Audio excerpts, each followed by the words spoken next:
la réforme des retraites au cœur des tractations en cours entre une partie de la gauche et le gouvernement.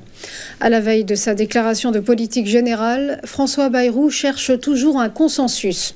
Objectif, éviter une motion de censure que les députés LFI souhaitent déposer. Si LR refuse de revenir sur la réforme, le Parti socialiste, lui, réclame à minima une suspension, tandis que du côté des écologistes, pas question d'évoquer autre chose qu'une abrogation pure et simple. Alors que la France se retrouve sans budget, mais lestée par une dette publique abyssale, le gouvernement est sous pression maximale.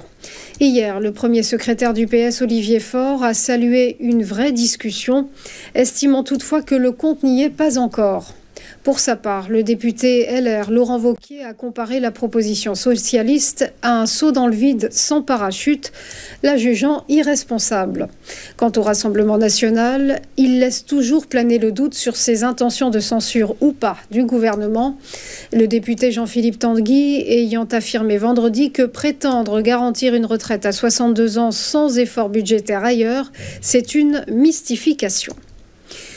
On poursuit avec ce sursis dans le rachat de US Steel par Nippon Steel. 6 mois de pause annoncés dans un communiqué commun, ce qui semble satisfaire les deux parties. Concrètement, le sidérurgiste japonais doit donc abandonner totalement et définitivement son projet de fusion avec son concurrent américain suite à l'intervention de la Maison-Blanche. Joe Biden ayant en effet mis son veto début janvier.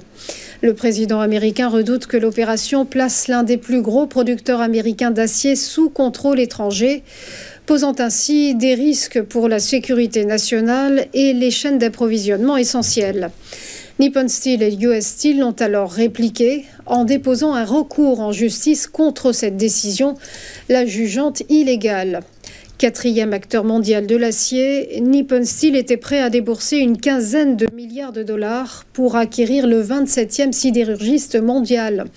Les deux groupes ont désormais jusqu'au 18 juin pour détricoter le projet et en finir avec cette fusion. Mais ils n'ont pas encore dit leur dernier mot et espèrent encore réaliser la transaction. Même si cette dernière semble mal partie, le président élu Donald Trump s'étant déjà déclaré hostile à l'opération. Et on termine avec la City, dans le viseur de Shein. Selon Reuters, le géant de la fast fashion ambitionne une IPO pour avril. Une opération qui le valoriserait à 60 milliards d'euros, soit 50 milliards de livres sterling. Pour la société chinoise, cette cotation aurait un parfum de revanche. En 2023, en effet, son projet d'introduction en bourse n'avait pu aboutir à Wall Street. Un renoncement qui l'a alors conduit à déposer un nouveau dossier, cette fois auprès de l'FCA, l'autorité britannique de régulation financière. Reste encore plusieurs garanties à obtenir pour Shein, notamment en termes de transparence sur sa chaîne d'approvisionnement et sur le respect des droits de l'homme. On passe au point bourse, le rappel de la clôture des marchés vendredi dernier, des places européennes dans le rouge. Le CAC 40 a perdu moins 0,79%, la cote parisienne s'établit à 7431 points et enregistre néanmoins une belle hausse de plus 2,04% en bilan hebdomadaire. Outre-Rhin à Francfort, le DAX a rendu moins 0,5% à 20 214 points. Toutefois, sur l'ensemble de la semaine, la cote allemande a gagné plus 1,5%. À Londres, le FTSE a enregistré une baisse de moins 0,86%. Il pointe à 8248 points. En hebdo, néanmoins, l'indice a grappillé plus 0,3%. Du côté de Wall Street, ambiance négative également avec des marchés qui ont sanctionné le trop bon rapport US sur l'emploi.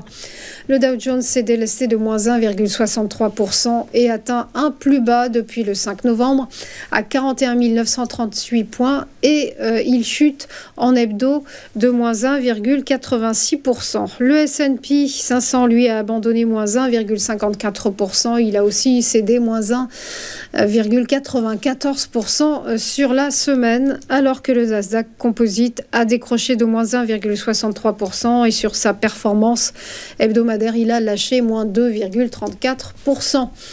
On passe au prix du pétrole qui se sont envolés la semaine écoulée. Le baril de Brent se négocie à 79,83 $ et a flambé de plus 4,7% en hebdo. Quant au cours du WTI, il a bondi de plus 4,3% sur la semaine et pointe à 76,61 $. Du côté des devises, l'euro s'affiche à 1,0239 $ face au billet vert et s'est érodé de moins 0,6% sur la semaine.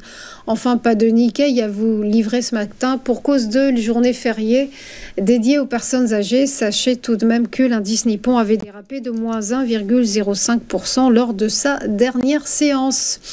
Voilà pour les dernières infos. On se retrouve juste après une page de pub pour Chronocac. À tout de suite.